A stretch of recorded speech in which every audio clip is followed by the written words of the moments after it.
Everyone, I am CA मानस अरोड़ा और मैं CA intermediate को advance accounts and financial management का सब्जेक्ट पढ़ाता हूँ।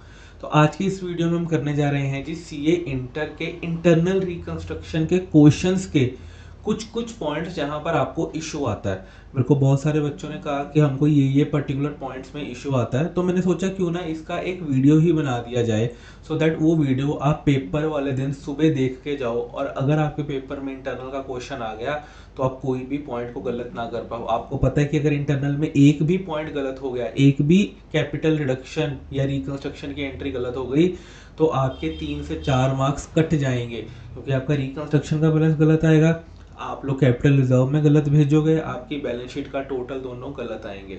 तो इसीलिए एक छोटी सी एंट्री की मिस्टेक आपको 3 से 4 नंबर कॉस्ट कर सकते हैं इंटरनल रिकंस्ट्रक्शन में। नहीं तो चैप्टर बहुत आसान है, कुछ नहीं है चैप्टर में, बस छोटे छोटे से कुछ पॉइंट्स हैं जहाँ पे कंफ्यूजन का स्कोप रहता है, जो कि अपना इस वीडियो में डिस्कस कर लेंगे और उसके बाद वो भी आपके जो 3-4 नंबर हैं वो भी आपके बिल्कुल मिस आउट नहीं होंगे। ठीक है जी, आसान सा चैप्टर है, शुरू करते हैं वीडियो को शुरुआत करने से पहले मैं ये आपको रिक्वेस्ट करूंगा कि प्लीज़ चैनल को सब्सक्राइब ज़रूर कर लो और वीडियो को लाइक ज़रूर कर दो, क्योंकि ऐसे की वीडियोस लाने में बहुत एफर्ट लगता है, बहुत स्टडी लगती है, बहुत एनालिसिस करना पड़ता है कि कहाँ से कौन सा पॉइंट उठाया जाए और उनको कैसे समझाया जाए। ठीक है जी, होप आपने वीडियो को लाइक कर दिया होगा। शुरुआत करते हैं। शुरुआत करने से पहले मैं आपको बता देता हूँ कि ये वाली जो वीडियो है, this is the part of our playlist account simplified. पूरे अकाउंट्स में कुछ ना कुछ पॉइंट्स ऐसे होते हैं जिनमें हमको थोड़ा सा टॉपअप चाहिए होता है, या फिर हमको ऐसा लगता है कि वो हमने पहले पढ़े हुए हैं बट हमको थोड़ा सा रिचार्ज चाहिए।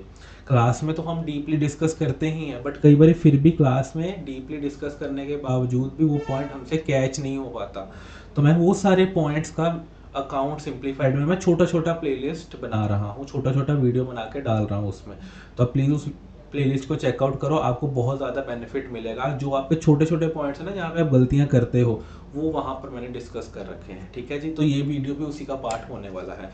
अगर आपको भी लगता है कि कोई ऐसा टॉपिक कि सर हमको ना इस चैप्टर में पूरा नहीं देखना, हमको बस सिर्फ यही पॉइंट देखना है, जैसे कि कई बार कंसोलिडेशन में हमको सिर्फ डिविडेंड का पॉइंट या रीवैल्यूएशन का पॉइंट ही देखना होता है, तो वो सारी वीडियोस वहाँ पर अवेलेबल है। पूरा रिवीजन वीडियो नहीं डाला हुआ, वो अलग से डाला हुआ है, बट छोटे छोटे पॉइंट्स वहाँ पर अवेलेबल हैं, तो आप उनको देख के चेकआउट कर सकते हैं। ठीक है जी, शुरुआत करते हैं जी फर्स्ट से।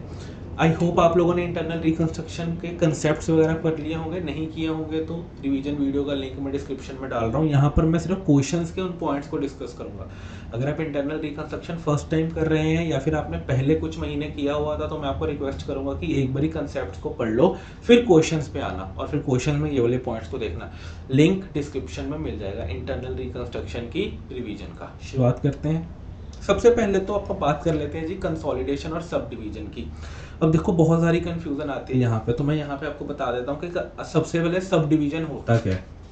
अब जैसे कि फॉर एग्जांपल ये एक शेयर है, ठीक है जी, इस शेयर की जो फेस वैल्यू है वो है आपकी, लेट सपोज ये 100 रुपए का शेयर है जी हमारा। ठीक है जी, अब इस शेयर को हमने क्या करना है, इसको सब डिवाइड करना है। सब डिवाइड करने का मतलब क्या है, अब देखो हर शेयर की ना एक फेस वैल्यू होती है। ठीक है, अब जैसे इसके ऊपर लिखा हुआ है ₹100। ठीक है, अब मैं चाहता हूं कि यार ये वाला जो शेयर है ना, अब ये 100 रुपए का एक शेयर है, मैं चाहता हूं 10 रुपए के 10 शेयर हो जाए। मैं क्या चाहता हूं कि जो ये आज एक 100 रुपए का शेयर है ना, इसकी जगह 10 रुपए के 10 शेयर हो जाए। ठीक है जी, अब जब मैंने इस शेयर को इशू किया होगा, क्या मैंने टू इक्विटी शेयर कैपिटल किया होगा, bank account debit to equity share capital किया होगा, बिल्कुल। अब मैं चाहता हूं कि इस शेयर को फाड़ कर 10 रुपए के 10 शेयर इशू कर दूं। बात ठीक है।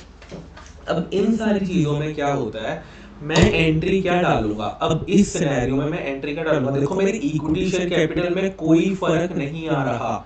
मेरी इक्विटी शेयर कैपिटल पहले भी 100 थी, आज भी 100 है, पर पहले मेरी इक्विटी शेयर कैपिटल 100 रुपए का एक शेयर था। अब मेरी इक्विटी शेयर कैपिटल कितनी हो गई, 10 रुपए के 10 शेयर हो गए। क्या हो गए, 10 रुपए के 10 शेयर हो गए। तो मेरी सब डिवीजन की एंट्री पता है क्या आएगी, equity share capital to equity share capital, फर्क क्या है, ब्रैकेट में मैं लिखूंगा 100 इंटू 1, पहले 100 रुपए का एक शेयर था, अब 10-10 रुपए के 10 शेयर हो गए। तो इस एंट्री में ये लिखना बहुत बहुत जरूरी है, ठीक है जी। अब मेरे पास क्या हो गए, मेरे पास 10-10 रुपए के 10 शेयर हो गए। अब मैं चाहता हूँ कि यार बहुत ज्यादा है 10 शेयर ना, मतलब इतने ज्यादा शेयर नहीं रखने।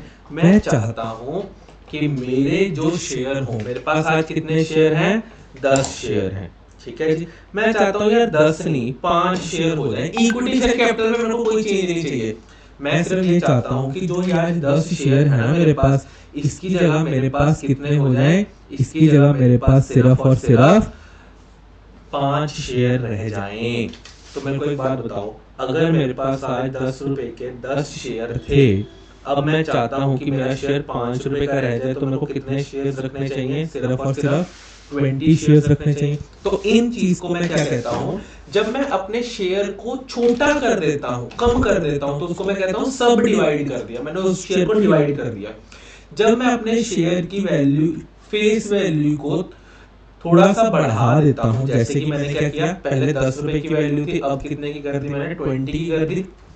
इस तरह की चीज को मैं कह देता हूं कि मैंने शेयर को कंसोलिडेट कर दिया है। कंसोलिडेट का मतलब क्या है कि इकट्ठा कर दिया। पहले मेरे पास 10 पीस थे ऐसे के 10-10 रुपए वाले, अब मैंने करके कितने रख दिए, सिर्फ 5 कर दिए। तो उसको मैं कह देता हूं कंसोलिडेट कर देना। ओके, हो गई बात। तो यहाँ पर कंसोलिडेशन की क्या एंट्री आएगी, देखो जी, सब डिवीजन और कंसोलिडेशन की एंट्री बिल्कुल सेम ही आएगी, equity share capital to equity share capital. पर फर्क कहां पर आ जाता है, पहले 10 रुपए के 10 शेयर थे, अब 20 रुपए के 5 शेयर हो गए हैं।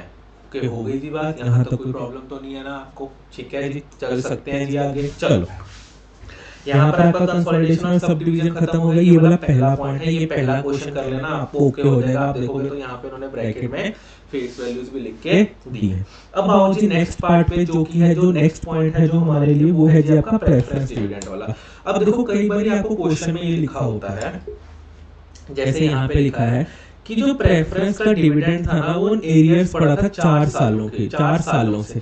इसका मतलब है आपके पास जो प्रेफरेंस शेयर है वो क्यूमुलेटिव प्रेफरेंस शेयर, मतलब इनका जो डिविडेंड है वो क्यूमुलेट होता रहेगा, होता रहेगा, होता रहेगा। कहता है 4 साल हो गए डिविडेंड नहीं दिया प्रेफरेंस का, क्योंकि कंपनी के हालात ही खराब चल रहे हैं। हालात खराब चल रहे हैं तो कहां से डिविडेंड देंगे भैया, तो हमने 4 सालों से डिविडेंड नहीं दिया, ठीक है। बहुत ध्यान से एक चीज को रखना ध्यान में, अगर आपने डिबेंचर्स का इंटरेस्ट पे नहीं किया है, अगर आपने डिबेंचर्स का इंटरेस्ट पे नहीं किया है, तो ये वाला इंटरेस्ट ना, इंटरेस्ट आउटस्टैंडिंग में अदर करंट लायबिलिटी में दिखना शुरू हो जाता है। कहाँ दिखना शुरू हो जाता है, अदर करंट लायबिलिटी में। अगर आपने डिबेंचर का इंटरेस्ट पे नहीं किया अभी तक, तो वो वाला आपका डिबेंचर का इंटरेस्ट अदर करंट लायबिलिटी में दिखना शुरू कर देता है। पर अगर आपने प्रेफरेंस का डिविडेंड नहीं दिया अभी तक, इक्विटी का डिविडेंड नहीं दिया, डिविडेंड की कोई भी लायबिलिटी नहीं होती। ये याद रखना कि जो आपके डिबेंचर होते हैं वो ना बाहर वाले लोग होते हैं, आउटसाइडर्स होते हैं। बट जो आपका इक्विटी शेयर है वो है आपके मॉम डैड, जो आपके प्रेफरेंस वाले हैं वो आपके ताया चाचा फूफा, जो आपके घर वाले लोग हैं, ठीक है, वो सारे लोग हैं। आपकी लाइफ में किसकी ज्यादा चलती है, आपके घर वालों को, मतलब आपके इक्विटी शेयर होल्डर्स की। प्रेफरेंस वालों को बुला लेते हैं, सलाह ले लेते हैं, चलती अपनी ही है। तो प्रेफरेंस वाले और इक्विटी वाले कभी डिविडेंड के लिए आपकी बुक्स में लायबिलिटी क्रिएट नहीं करवाएंगे। डिबेंचर वाला तो बाहर वाला है ना यार, वो तो करवाएगा ही करवाएगा। तो आपको क्या ध्यान में रखना है कि अगर डिबेंचर का इंटरेस्ट अगर पे नहीं हुआ है तो वो अदर करंट लायबिलिटी में दिखेगा आपको। बट अगर प्रेफरेंस का डिविडेंड पे नहीं हुआ, जितने मर्जी साल हो जाए, 4 हो जाए, 5 हो जाए, 6 हो जाए, 10 हो जाए, वो कभी भी आपकी लायबिलिटी में नहीं दिखेगा, कभी भी नहीं दिखेगा आपकी लायबिलिटी में, ठीक है जी। तो यहाँ पर जो आपने प्रेफरेंस का जो 4 सालों से डिविडेंड नहीं दिया था, ठीक है, क्या इस डिविडेंड ना पे करने की कोई लायबिलिटी, कोई एंट्री पास करी होगी आपने? कोई भी एंट्री नहीं होगी, कोई भी लायबिलिटी बुक नहीं करी होगी। ये बस मुंह जुबानी बात हुई है कि कोई आपको 4 साल से डिविडेंड देना कहता है, ठीक है। कहता इसमें से 3/4 तो मैंने वेव ऑफ कर दिया, डिविडेंड के आने की कोई एंट्री नहीं थी, कि तो क्या डिविडेंड के जाने की कोई एंट्री होगी? जिस चीज के आने की कोई एंट्री नहीं है, क्या जाने की कोई एंट्री होगी? नहीं होगी। तो अब यहाँ पर आपके 1 साल का डिविडेंड कितना बनता है? देखो जी, आपके पास कितनी प्रेफरेंस है? 4 लाख की है 6% के हिसाब से, तो 24,000 का डिविडेंड आपका हर साल का बनता है। 4 सालों से नहीं दिया तो इसका मतलब है कि 96,000 का आपने अभी तक डिविडेंड नहीं दिया। आप पूरी बैलेंस शीट देख लो, आपको कहीं 96,000 की लायबिलिटी दिख रही है डिविडेंड पेबल की? नहीं दिख रही। डिविडेंड पेबल, अनपेड डिविडेंड, ये सारी दूसरी चीजें होती हैं। ये फाइनेंशियल स्टेटमेंट्स में हमने डिस्कस किया था कि ये सारे क्या होता है। अब जो ये 96,000 है हमारे पास, ये वाला जो 96,000 है, इसकी कोई भी लायबिलिटी नहीं है, ये बुक्स में रिकॉग्नाइज्ड ही नहीं है। उसने कहा कि मैंने 3/4 इसमें से क्या कर दिया? वेव ऑफ कर दिया। तो 96,000 का 3/4 आई थिंक 72,000 बना। कहता कि ये तो वेव ऑफ हो गया। ठीक है, जिसके आने की कोई एंट्री नहीं है, उसके जाने की भी कोई एंट्री नहीं है, तो इसका मतलब है कि 72,000 की कोई भी एंट्री नहीं होगी। पर उसने कहा जो बाकी का बचा उसके लिए मैं इक्विटी शेयर लेके जाऊंगा। अच्छा, मेरे को एक बात बताओ, आपने देना कितना था? 96, आपने कितना वेव ऑफ कर दिया? 72, तो बचा कितना? 24,000। कहता जी जो बचा ना, मैं उसके शेयर लेके जाऊंगा। मैंने कहा ले जा। कितने के शेयर? 24,000 के शेयर देने, तो 2 इक्विटी शेयर कैपिटल 24,000, क्योंकि शेयर इशू कर रहे हैं ना, तो 24,000 रुपए क्या हो जाएगा? 2 इक्विटी शेयर कैपिटल हो जाएगा। ओके, हो गई जी बात। डेबिट किसको करें? क्या पैसे आ रहे हैं आपको शेयर इशू करके? नहीं सर, पैसे तो नहीं आ रहे। तो आप पता है किसको डेबिट करोगे? कैपिटल रिडक्शन के अकाउंट को। किसको डेबिट करोगे? कैपिटल रिडक्शन के अकाउंट को। ओके, हो गई जी बात। प्रेफरेंस वाली चीज ओके हो गई आपको।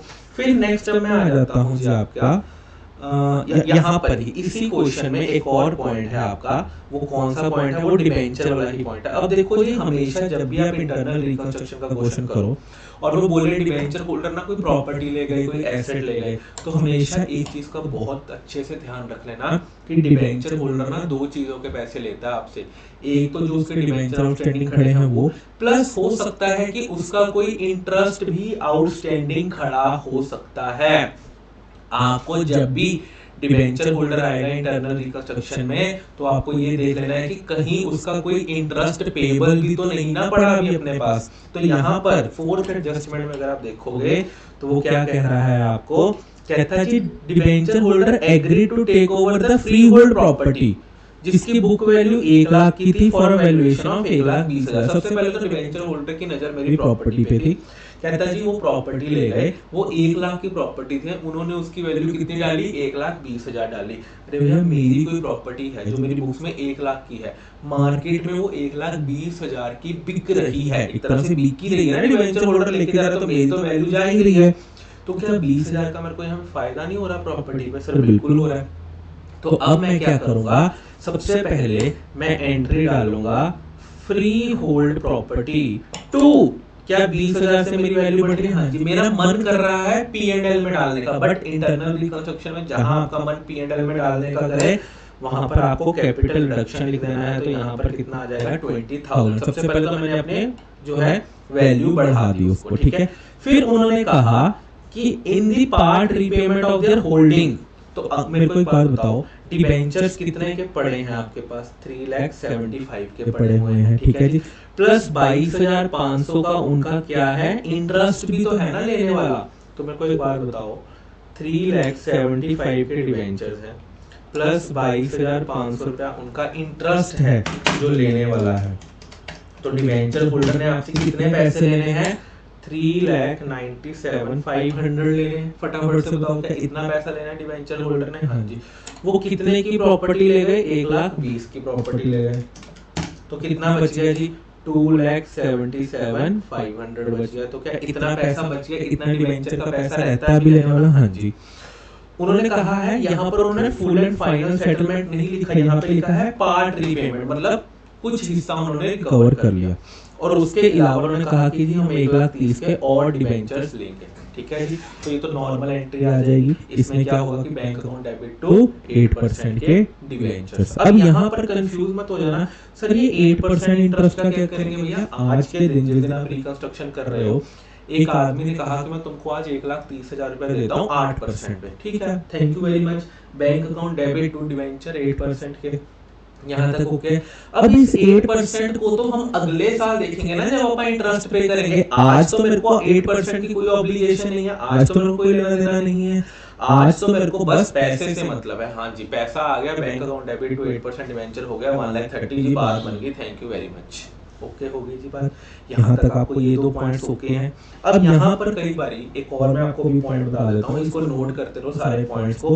पहला पॉइंट आपका सब डिवीजन, कंसोलिडेशन, प्रेफरेंस वाला हो गया, डिबेंचर वाला हो गया। नाउ फिफ्थ पॉइंट मैं आपको बता रहा हूँ कि अगर आपको क्वेश्चन में, जैसे यहाँ पर आपको ये क्वेश्चन दे रखा है और यहाँ पर आपको इंटेंजिबल एसेट्स दे रखे हैं, अगर आपको इंटेंजिबल एसेट्स के बारे में कुछ नहीं बोल रहा, अगर उसने पूरे क्वेश्चन में इंटेंजिबल एसेट्स के बारे में बिल्कुल चुप है, और अगर आपके इंटेंजिबल एसेट्स में गुडविल है, क्या है, गुडविल है, तो गुडविल को क्या कर दोगे आप, राइट ऑफ।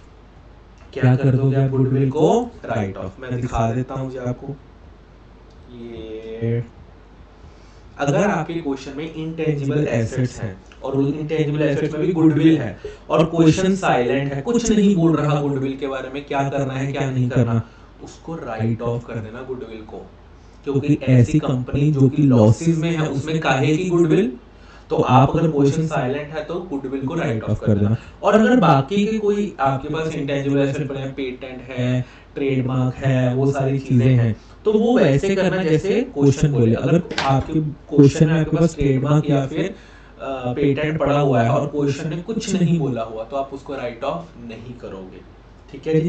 पर गुडविल के केस में अगर क्वेश्चन ने कुछ नहीं बोला तो आप गुडविल को राइट ऑफ करके आओगे। हाँ, अगर क्वेश्चन बोल रहा है कि गुडविल को 50% राइट ऑफ कर दे तो 50% करोगे, अगर क्वेश्चन कुछ नहीं बोल रहा तो गुडविल को पूरा राइट ऑफ करके आओगे। ओके हो गई जी बात, कोई दिक्कत तो नहीं है, ओके हो गई जी बात। इंटेंजिबल एसेट की चीज पॉइंट ओके आपको। अब आओ जी नेक्स्ट पॉइंट पे आ जाओ आओ जी, आओ नेक्स्ट चीज पे आ जाओ जी। हमारा ये हो गया, सब डिवीजन हो गया, कंसोलिडेशन हो गया, प्रेफरेंस डिविडेंड हो गया, डिबेंचर होल्डर टू प्रॉपर्टी हो गया, रेट ऑफ डिबेंचर मैंने आपको बता दिया कि रेट ऑफ डिबेंचर का आपको आज की डेट पे कुछ नहीं करना, वो सिर्फ आपको कंफ्यूज करने के लिए। हो सकता है आप सोचो कि यार क्यों ना इसका खर्चा डाल दे, भैया आज ही तो दिया है ना, तो आज ही थोड़ी ना खर्चा डाल दोगे, ये वाली चीज आपको ओके हो गई। अब आओ जी क्वेश्चन नंबर 6 पे आ जाओ। क्वेश्चन नंबर 6 में आओ जी, नेक्स्ट पॉइंट पे आ जाओ फटाफट से। यहाँ पर एक क्वेश्चन में उसने आपको बोला था, आपके पास जैसे कि मेरी बुक में क्वेश्चन नंबर 6 है, तो यहाँ पर आपके पास क्रेडिटर्स पड़े थे 1 करोड़ के। कितने क्रेडिटर्स पड़े थे, 1 करोड़ के। उसने यहाँ पर आपको बोला, one of the creditors of the company to whom the company owes 40 lakhs। कहता है देखो टोटल क्रेडिटर कंपनी के कितने हैं, 1 करोड़ हैं। कहता है इस 1 करोड़ में कोई एक क्रेडिटर है जिसको 40 लाख रुपया देना है, ठीक है जी। तो एक 40 लाख का क्रेडिटर हो गया, एक 60 लाख का क्रेडिटर हो गया, ठीक है। कहता उस क्रेडिटर के साथ बात हुई कि उसने डिसाइड किया क्यों ना, कहता जी 40% क्लेम अपना फॉरगो कर दो। ये 40 लाख वाले क्रेडिटर के साथ बात हुई, कहता है यार अपना 40% क्लेम फॉरगो कर दो ना। उसने कहा चलो ठीक है, किया, फॉरगो किया, 16 लाख रुपया छोड़ दिया। 40 लाख का 40% कितना हो गया जी, 16 लाख। कहता है जी 16 लाख रुपया छोड़ा, जाओ खुश रहो। कहता था क्रेडिटर इज अलॉटेड। अभी कौन से क्रेडिटर की बात हो रही है, यही 40 लाख वाले। देखो जी आपके पास 40 लाख का था, उसमें से 16 लाख फॉरगो कर दिया है, बाकी का कितना बच गया जी, 24 लाख। तो ये बाकी के 24 लाख की बात कर रहा है वो यहाँ पे। इस 60 लाख को नहीं छेड़ा हमने, ठीक है, इस 60 लाख इंटैक्ट पड़ा हुआ है। जो बाकी का the creditor is allotted with this number of share in full and final settlement, वो ये 40 लाख वाले क्रेडिटर की बात कर रहा है। बहुत ध्यान से ध्यान रखना इसका, ठीक है जी। इस 60 लाख को इंटैक्ट रखा हुआ है। 40 लाख का एक क्रेडिटर था, कहता जी 40% जाने दे, छोड़ या रहने दे। उसने कहा छोड़ दिया। तो अगर किसी ने कोई पैसा छोड़ा है तो आपका कहाँ जाएगा, कैपिटल रिडक्शन अकाउंट में। बाकी के फुल एंड, क्योंकि हम फुल एंड फाइनल सेटलमेंट कर रहे हैं, तो बाकी के पैसे के आपने क्या कर दिए, उसको इक्विटी शेयर्स इशू कर दिए। ओके हो गई बात। इस 60 लाख को मत छेड़ना, ठीक है, ओके जी। अब आओ जी नेक्स्ट पे। अब आओ जी क्वेश्चन नंबर एक ना बैंक ओवरड्राफ्ट वाला क्वेश्चन भी, एक बैंक ओवरड्राफ्ट वाला एक पॉइंट होता है। देखो जी, बैंक ओवरड्राफ्ट वाला क्या पॉइंट होता है, अगर मैं आपको अपनी बुक में दिखाऊं तो मैंने यहाँ पे लिख भी रखा है। सबसे पहले तो मैंने ये लिख रखा है कि जब भी आप रिडक्शन करते हो, ठीक है जी, रिडक्शन वाला पॉइंट मैंने अपनी रिवीजन वीडियोस में बता रखा है।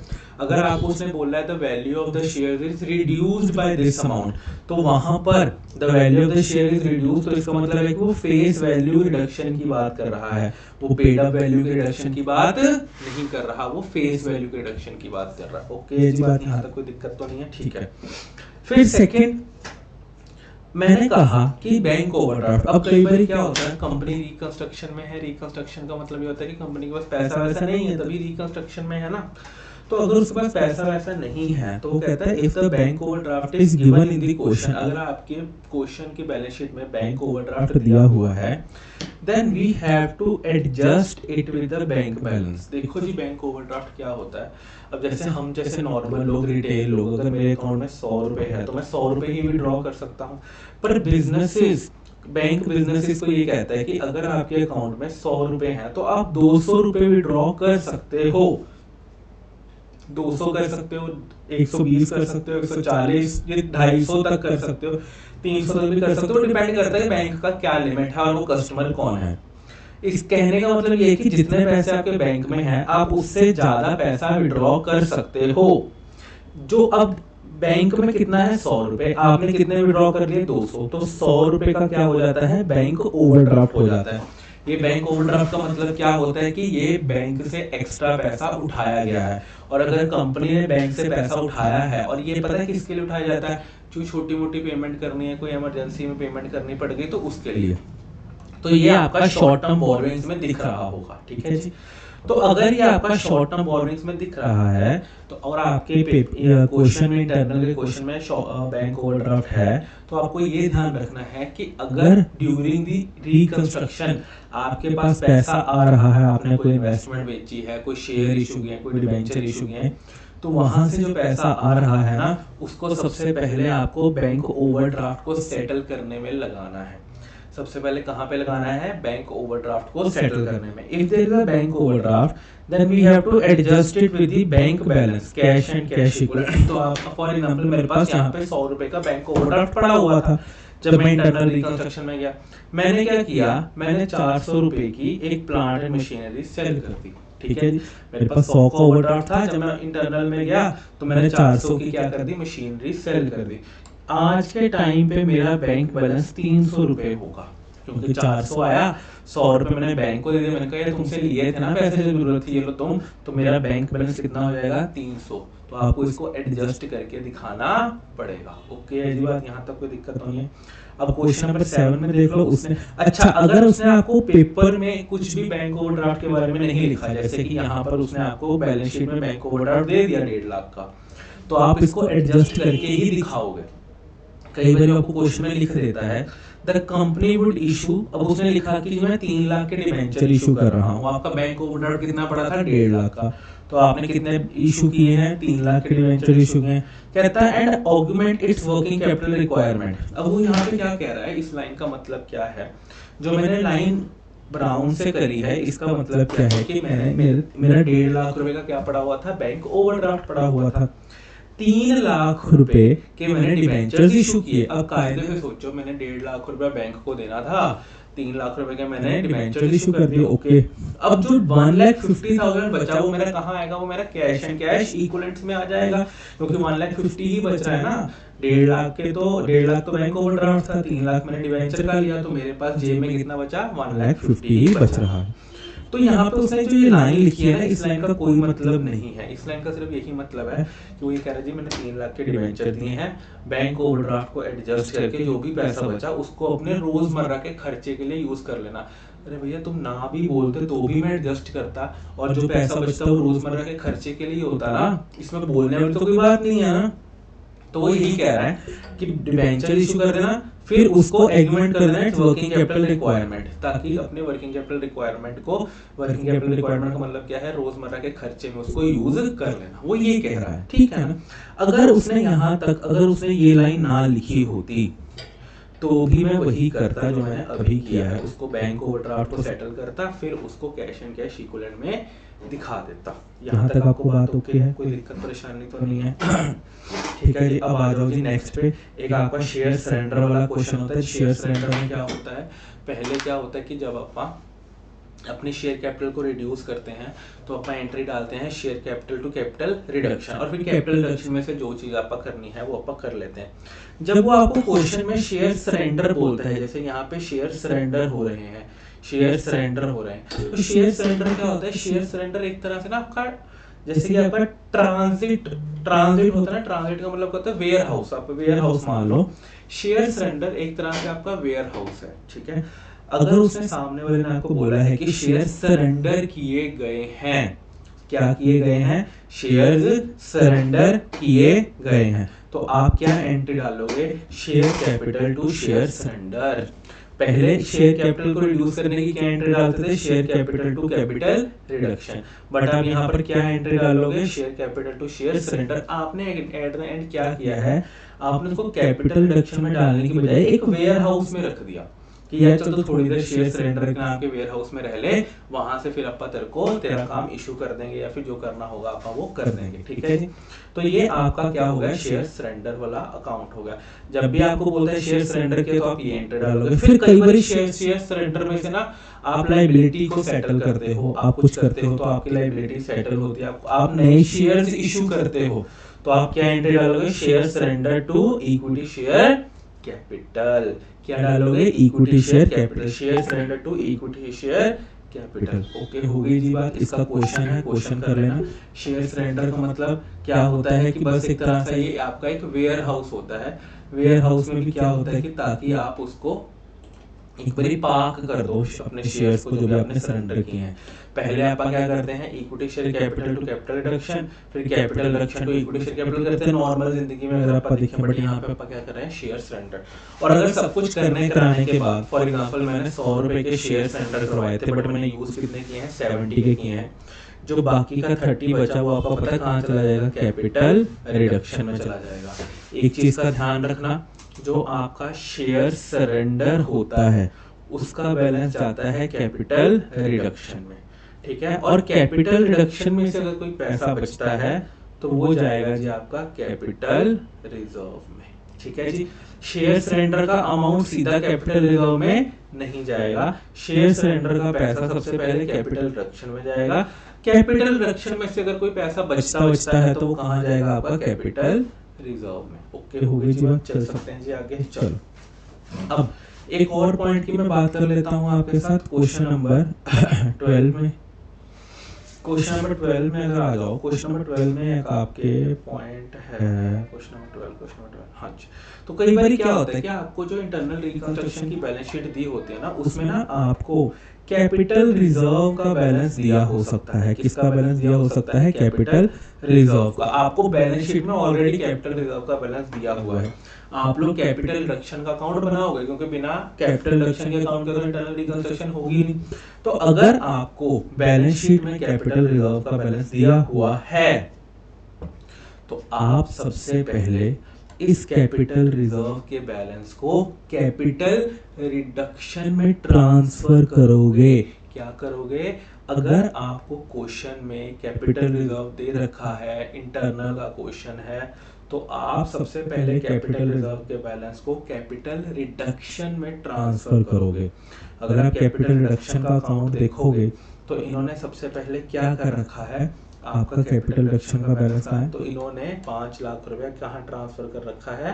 कैपिटल रिडक्शन के अकाउंट में, ठीक है जी। फिर उसके बाद जैसे आप नॉर्मल कैपिटल रिडक्शन का अकाउंट बनाते हैं, आप वैसे ही बनाएंगे। मुद्दे की बात क्या है कि सबसे पहले कैपिटल रिजर्व का अगर बैलेंस शीट में बैलेंस है तो वो कहाँ ट्रांसफर होगा? कैपिटल रिडक्शन में। फिर आप कैपिटल रिडक्शन का नॉर्मल अकाउंट बनाओ। फिर अगर उसके बाद भी अगर कैपिटल रिडक्शन में कोई पैसा बचता है तो वो पैसा कहाँ यूज करोगे आप? तो वो पैसे का क्या करोगे? कैपिटल रिजर्व दोबारा से बना दोगे। क्या करोगे? दोबारा से कैपिटल रिजर्व बना दोगे, ठीक है जी। ध्यान रखना इस चीज का, मैंने आपको लिखवाया भी है क्लास में।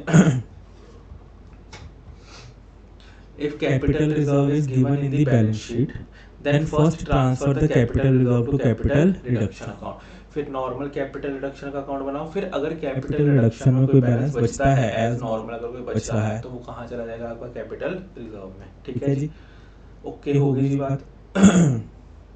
नेक्स्ट आ जाओ जी, एक क्वेश्चन नंबर 14 में ओन डिबेंचर वाला पॉइंट है। ओन डिबेंचर वाला पॉइंट कई बार काफी दुखी करता है, काफी दुखी परेशान करता है ओन डिबेंचर वाला पॉइंट। इसको अपन लास्ट में लेते हैं, पहले दो छोटे छोटे से पॉइंट अभी डिस्कस कर लेता हूँ मैं। सबसे पहले तो मैं आपको लेके आना चाहता हूँ, आपका एक कैपिटल कमिटमेंट वाला पॉइंट होता है। आपको कई बार वो ऐसे दे देता है कि कैपिटल कमिटमेंट से 3 लाख की it was cancelled at 15 penalty. अब कई बार क्या होता है, कंपनी ने ना किसी के साथ कॉन्ट्रैक्ट एंटर किया होता है, या फिर कई बार कंपनी के कोई एग्जिस्टिंग कॉन्ट्रैक्ट चल रहे होते हैं, बट कंपनी इंटरनल रिकंस्ट्रक्शन में चली जाती है, तो कंपनी ये डिसाइड करते हैं कि यार इस कॉन्ट्रैक्ट को क्या किया जाए, इस कॉन्ट्रैक्ट को ना अपन हटा ही देते हैं, क्योंकि ये वाला कॉन्ट्रैक्ट बहुत पैसे खा रहा है या घाटे में या एक्सेट्रा जो भी चीज़ है। कई बार इंटरनल रिकंस्ट्रक्शन में अपने को ऐसे होता है कि यार जाने दो यार, छोड़ो नहीं करना मेरे को ये काम, तो आप उस कॉन्ट्रैक्ट को हटा देते हो। तो यहाँ पे लिखा है कि 3 लाख का कोई ऐसा ही कॉन्ट्रैक्ट था जो आपने कैंसिल कर दिया।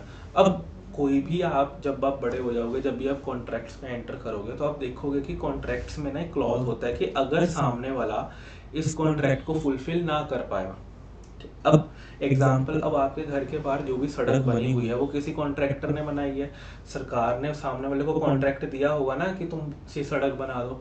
अब उन कॉन्ट्रैक्ट में जो सरकार और उस कॉन्ट्रैक्टर के बीच में हुआ है, उस कॉन्ट्रैक्ट में ये वाला क्लॉज भी होगा कि अगर हे कॉन्ट्रैक्टर, अगर तुम ये कॉन्ट्रैक्ट ना फुलफिल कर पाए तो तुमको सरकार को पेनल्टी पे करनी पड़ेगी। ऑब्वियस सी बात है ना, आप किसी से काम करवा रहे हो, आपको ये डर तो हमेशा रहेगा कि यार अगर ये काम बीच में छोड़ के चला गया, फिर आधी सड़क बन गई आधी नहीं बनी, तो कुछ तो पेनल्टी का प्रोविजन रखोगे ना। तो सेम वही बात कर रहा है कि आपने ना 3 लाख रुपए की कोई कैपिटल कमिटमेंट की बात कर रखी थी, और अब वो मैं कैंसिल कर रहा हूँ, मैंने कहा यार हाथ जोड़े मैं नहीं कर रहा। तो अगर आपने हाथ जोड़ दिए तो 15,000 की पेनल्टी पे करनी पड़ेगी। 15,000 की पेनल्टी का मतलब है टू बैंक 15,000। डेबिट किसको करोगे, पेनल्टी पे कर रहे हो, खर्चा है तो P&L को करोगे, बट जहां पर आपकी फीलिंग P&L की आए तो वहां पर आप क्या करोगे, कैपिटल रिडक्शन। तो इसकी एंट्री में जो भी अभी कैपिटल कमिटमेंट की एंट्री होती है, वहां पर ये 3 लाख वाली अमाउंट मत देखना, ये देखना कि आप कितनी पेनल्टी पे कर रहे हो। आपने कितनी पेनल्टी पे करी है, 15,000 की पेनल्टी पे करी है। तो आपको यहाँ पर क्या आ जाएगा जी, reconstruction to bank being the capital commitment जो आप पे कर रहे हो। ठीक है जी, ओके हो गई जी बात, ये आपकी पेनल्टी की आ गई। अब एक सेकंड लास्ट चीज है जो क्वेश्चन नंबर 22 में है हमारे, जो कि है discount on the issue of debentures. अब यहाँ पर एक चीज का ध्यान रखना है, ये ना जो फालतू की चीजें होती हैं जैसे discount on the issue of debentures हो गया, प्रीलिमिनरी एक्सपेंसेस हो गया, तो ये फालतू की चीजें होती हैं, ये चीजें आपकी बैलेंस शीट में नहीं होनी चाहिए।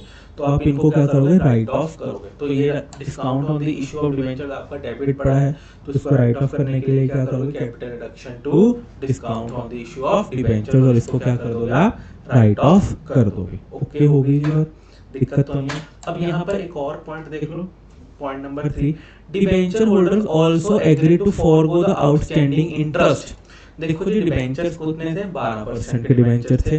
डिबेंचर इंटरेस्ट आउटस्टैंडिंग, ठीक है जी, तो आपके पास टोटल डिबेंचर कितने हैं, 400 के। डिबेंचर इंटरेस्ट आउटस्टैंडिंग कितना है, 48 लाख का डिबेंचर इंटरेस्ट आउटस्टैंडिंग है। उन्होंने कहा कि यार चल जा यार छोड़ा, उन्होंने क्या किया, डिबेंचर होल्डर ने कहा agree to forgo the outstanding interest. उन्होंने कहा यार छोड़ यार, तेरे को दिया इंटरेस्ट, फॉरगो कर दिया। आपकी एक लायबिलिटी ना फॉरगो हो गई है। देखो जी, जब प्रेफरेंस डिविडेंड फॉरगो होता था ना, उसकी कोई एंट्री नहीं आती थी। आज डिबेंचर इंटरेस्ट फॉरगो हो रहा है, तो क्या इसकी एंट्री आएगी? क्या ये डिबेंचर इंटरेस्ट आपकी बुक्स में क्रेडिट में है? हाँ जी बिल्कुल है। तो क्या इसको खत्म करोगे? बिल्कुल करोगे। तो debenture interest to capital reduction 48 की यहाँ पर क्या आ जाएगी, आपकी एंट्री आ जाएगी।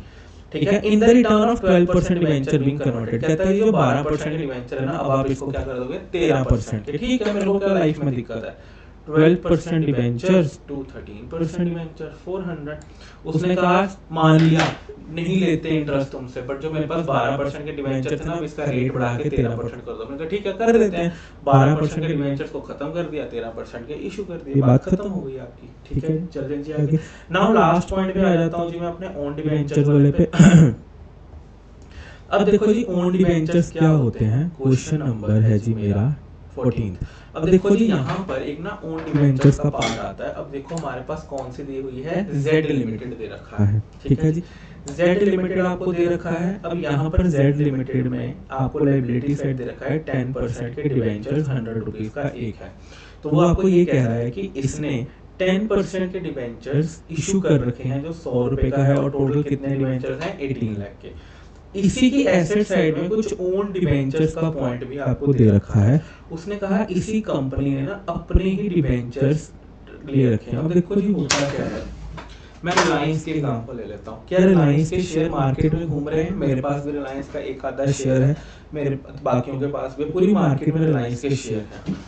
कल को रिलायंस कहे कि यार मैंने तो शेयर इशू कर रखे हैं, रिलायंस का है मेरे को ना अपने शेयर्स में ही इन्वेस्टमेंट करनी है। मतलब रिलायंस कंपनी है, रिलायंस ने अपने शेयर इशू कर रखे हैं, जो उसने शेयर इशू कर रखे हैं क्या उसके शेयर कैपिटल में आ रहे होंगे? हाँ जी सर बिल्कुल आ रहे होंगे। अब ये उसके शेयर कैपिटल में आ रही है चीज। रिलायंस कहती है मेरे पास पैसा बहुत है, मेरे को ना कंपनियों के शेयरों में पैसा लगाना है। कंपनी ने जोमेटो में पैसा लगा दिया, टाटा में पैसा लगा दिया, स्विगी में पैसा लगा दिया, वहाँ सब ठीक है। कंपनी कहती है मेरे को अपने ही शेयर्स में पैसा इन्वेस्ट करना है, सरकार इसकी मनाही करती है। अब शेयर का जो प्राइस है वो बहुत ज्यादा अप डाउन होता है। ठीक है, कोई न्यूज आ गई अप हो गया, कोई न्यूज आ गई वो डाउन हो गया। तो सरकार ये कहती है, कहता है यार अगर मैंने रिलायंस को उसके ही शेयर्स में इन्वेस्टमेंट करने के लिए अलाउ कर दिया, तो रिलायंस को तो सब पता है उसके शेयर की वैल्यू अप होगी या डाउन होगी। तो रिलायंस तब शेयर खरीदेगा जब आने वाले टाइम में शेयर की वैल्यू बढ़ने वाली होगी, और मार्केट में बेच देगा जब वैल्यू कम होने वाली होगी। कहता मैं ये तो नहीं कर सकता, आई एम सॉरी, मैं किसी ऐसे आदमी को शेयर खरीदना अलाउ नहीं कर सकता जिसको उस शेयर के बारे में ऑलरेडी पता है। जैसे कि हम लोग जब हिंडाल्को इंडस्ट्रीज में काम करते थे तो हम कोई भी शेयर खरीद सकते थे, बस अपन हिंडाल्को का शेयर नहीं खरीद सकते थे। बाकी कोई भी शेयर खरीदो कोई टेंशन नहीं है, क्योंकि हमको कभी ना कभी कोई ना कोई इन्फॉर्मेशन पता लग सकती थी कि भैया रिलायंस हिंडाल्को का शेयर बढ़ेगा या कम होगा। तो वैसे ही सरकार कहती है मैं रिलायंस को उसी के शेयर में इन्वेस्ट करने तो नहीं दे सकते, आई एम सॉरी। बाकी हम बायबैक के चैप्टर में और पढ़ेंगे ये शेयर वाले के बारे में। नेक्स्ट, फिर सरकार कहती है चलो तुम अपने डिबेंचर्स खरीद लो। डिबेंचर में कोई इतना ना प्राइस का अप डाउन नहीं होता। डिबेंचर 100 रुपए का है, कभी 10 दिन बाद 101 102 रुपए का हो जाएगा, इतनी फ्लक्चुएशन नहीं होती, उसमें कर लो। अब जेड लिमिटेड है, उसने अपने डिबेंचर्स मार्केट में इशू कर रखे हैं, लोगों के पास उसके डिबेंचर्स हैं। जेड लिमिटेड कहती क्यों ना मैं अपने ही डिबेंचर्स परचेज कर लेती हूँ, मैं अपने ही डिबेंचर्स परचेज कर लेती हूँ मार्केट से। उसने कहा अच्छा चलो ठीक है। तो अब यहाँ पर क्या हो रखा है, कंपनी ने खुद के ही डिबेंचर्स परचेज कर रखे हैं। उसने टोटल डिबेंचर्स कितने इशू कर रखे हैं, 18 लाख के। कंपनी ने कितने डिबेंचर्स खुद के खरीद लिए हैं, बड़े ध्यान से देखो। कंपनी ने खुद के डिबेंचर्स 5,76,000 के खरीद रखे हैं, जिनकी नॉमिनल वैल्यू क्या है, 6 लाख है। नॉमिनल वैल्यू का मतलब होता है फेस वैल्यू, मतलब जो डिबेंचर्स की फेस वैल्यू 6 लाख है वो आपने कितने में खरीद रखा है, 5,76,000 में खरीद रखा है। ओके हो गई जी बात। अब जब भी ओन डिबेंचर्स वाला क्वेश्चन आएगा उसमें दो चीजें हो सकती हैं, या तो कंपनी क्या करेगी, उन जो उसके पास ओन डिबेंचर्स पड़े हैं, या तो वो उनको क्या कर देगी, मार्केट में सेल कर देगी। उसने अब जैसे कि फॉर एग्जांपल मैं रिलायंस लिमिटेड हूँ, ठीक है, मैंने अपने डिबेंचर्स इशू कर रखे हैं, वो डिबेंचर्स मेरे लायबिलिटी साइड दिख रहे हैं। जिनको मैंने इशू कर रखे थे उनको मैंने कहा यार थोड़े डिबेंचर मेरे को भी दे दो, मैं भी अपने डिबेंचर खरीद के देख लूं कैसा लगता है। तो मैंने कुछ डिबेंचर्स खरीद लिए। अब जब मैंने डिबेंचर्स खरीदे मैंने इन्वेस्टमेंट पर्पस के लिए खरीदे, इन्वेस्टमेंट पर्पस के लिए खरीदे तो मेरा एसेट साइड आ जाएगा। जब वो एसेट साइड आया तो मेरे क्या बन गए, ओन डिबेंचर्स। अब मेरे पास ये ऑप्शन है कि जो मेरे पास खुद के डिबेंचर मैंने मार्केट से खरीदे हैं मैं उनको दोबारा मार्केट में बेच दूं। क्या ये ऑप्शन है? क्या ये मेरे पास ऑप्शन है कि क्या मैं अपने डिबेंचर दोबारा से मार्केट में बेच दूं? ठीक है जी, मैं इशू नहीं कर रहा डिबेंचर, ध्यान रखना, मैं डिबेंचर इशू नहीं कर रहा, मैंने जो एज अ एसेट खरीदे थे ना डिबेंचर, उन्हीं को मार्केट में धकेल रहा हूँ वापस। ठीक है जी, अब यहाँ पर क्या हो रहा है, मेरे पास डिबेंचर कितने पड़े हैं, 5,76,000 के पड़े हुए हैं।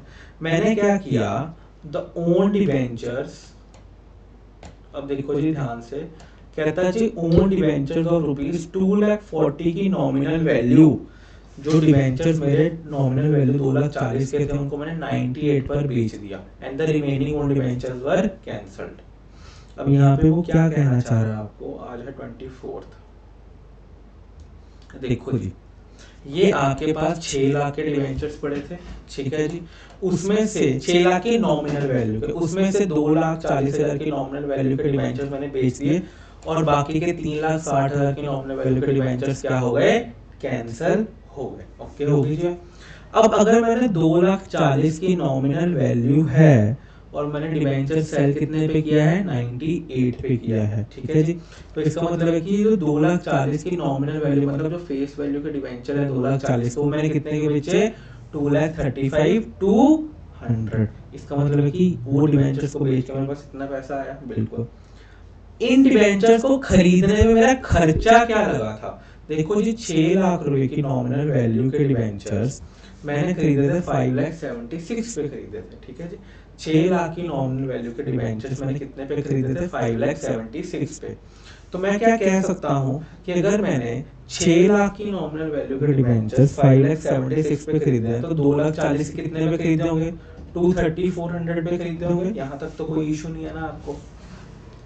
अब जो डिबेंचर्स मैंने सेल किए हैं वो इतने पे सेल किए हैं, खरीदे कितने पे थे, 2,30,000 पे। तो क्या मैं ये एंट्री डाल सकता हूँ, बैंक में इतना पैसा आया, ओन डिबेंचर्स में से कितना पैसा गया, जो बाकी का पैसा बचा वो कहाँ चला जाएगा, मेरा कैपिटल रिडक्शन अकाउंट में। कहाँ चला जाएगा, मेरा कैपिटल रिडक्शन अकाउंट में। ओके, अगर आप ये वाली एंट्री नोट्स में भी देखोगे तो क्या लिखा हुआ है उसने, bank account sale value to own debentures to capital reduction balancing figure. Okay हो गई बात, चलें जी आगे। चलो जी, अब जो बाकी के 3,60,000 के डिबेंचर्स बचे, अब इनका क्या हुआ, जो बाकी के 3,60,000 के डिबेंचर्स बचे उसका वो कह रहा है कि ये क्या हो रहे हैं, जो रेस्ट डिबेंचर्स बचे उनका क्या होगा जी, वो रिमेनिंग ओन डिबेंचर्स वर कैंसल्ड। क्या होगा, रिमेनिंग ओन डिबेंचर्स दे वर कैंसल्ड। ठीक है जी, जो 3,60,000 के जो बाकी के डिबेंचर्स बचे वो मैं क्या कर रहा हूँ, कैंसल कर रहा हूँ। ठीक है, कैंसलेशन की एंट्री क्या होगी, देखो जी मैं अगर जो मैंने डिबेंचर्स खरीदे थे वो मैंने कितने के खरीदे थे, 2,40,000 की फेस वैल्यू के डिबेंचर खरीदे थे 3,30,000 के। तो जिनकी फेस वैल्यू 3,60,000 है वो डिबेंचर्स मैंने कितने के खरीदे होंगे, वो इतने के खरीदे होंगे, 3,45,600 के इतने के डिबेंचर खरीदोगे। हाँ जी, कैंसलेशन का मतलब ये होता है कि मैं एक तरह से वो डिबेंचर्स को रिडीम कर रहा हूँ, डिबेंचर्स को क्या कर रहा हूँ, रिडीम कर रहा हूँ। कैंसलेशन का मतलब क्या है, मेरी लायबिलिटी भी कैंसिल हो जाएगी, और अगर वो ओन डिबेंचर्स पड़े हैं तो वो भी कैंसिल हो जाएंगे। क्या हो जाएंगे, मेरी लायबिलिटी पड़ी है वो भी कैंसिल हो गई, और जो ओन डिबेंचर्स पड़े हैं वो भी क्या हो जाएंगे, कैंसिल आउट हो जाएंगे। मेरे पास जो लायबिलिटी पड़ी थी, लायबिलिटी तो हमेशा फेस वैल्यू पे रिकॉर्ड होती है। ठीक है जी, तो अगर मैं अपनी लायबिलिटी को कैंसिल कर रहा हूँ और उसकी फेस वैल्यू 3,60,000 है तो यहाँ से कैंसिल आउट हो जाएगी। फिर ओन डिबेंचर्स, वो ओन डिबेंचर मेरे इन्वेस्टमेंट, मेरे एसेट साइड में कितने के पड़े हैं, 3,60,000 की फेस वैल्यू के डिबेंचर की कॉस्ट क्या थी, 3,45,600 थी। तो ये मेरा डेबिट हो गया क्योंकि लायबिलिटी खत्म करनी है, ये मेरा एसेट था, इसको खत्म करने के लिए मैंने क्रेडिट कर दिया, और जो अमाउंट बची वो मैंने कहाँ डाल दी, कैपिटल रिडक्शन अकाउंट में। ओके हो गई जी बात, कोई दिक्कत तो नहीं है। ये एक आपकी लास्ट एडजस्टमेंट थी किसकी, ओन डिबेंचर वाले की। अगर मैं ओन डिबेंचर कंसेप्ट को देखूं तो ये सुनने में ना बहुत ही मतलब अनकंफर्टेबल सा लगता है कि यार वो सेम डिबेंचर मेरा लायबिलिटी में भी पड़ा हुआ है, वो सेम डिबेंचर मेरा एसेट साइड में भी पड़ा हुआ है, ये ऐसा कैसे हो रहा है। हो सकता है ऐसे, बट डिवेंचर के केस में ऐसा हो सकता है कि जो डिवेंचर मेरा एसेट साइड में लायबिलिटी साइड में पड़ा है वही सेम डिवेंचर मेरा एसेट साइड में भी पड़ा हुआ है। ये वाले डिवेंचर मेरे इन्वेस्टमेंट है और ये वाले डिवेंचर मेरी लायबिलिटी। ठीक है जी, यहाँ तक आपका इंटरनल के ऑलमोस्ट मैंने सारे पॉइंट्स कवर कर दिए हैं। अगर आपको लगता है इंटरनल में फिर भी कुछ बचा है तो प्लीज़ लेट मी नो, मैं आपको वो भी क्लियर करवा दूंगा। ठीक है जी, थैंक यू वेरी मच। मिलते हैं जी नेक्स्ट वीडियो में। होप अगर आप यहाँ तक हो तो आपने चैनल को सब्सक्राइब जरूर कर लिया होगा और वीडियो को लाइक भी जरूर कर दिया होगा। थैंक यू वेरी मच, मिलते हैं जी नेक्स्ट वीडियो में।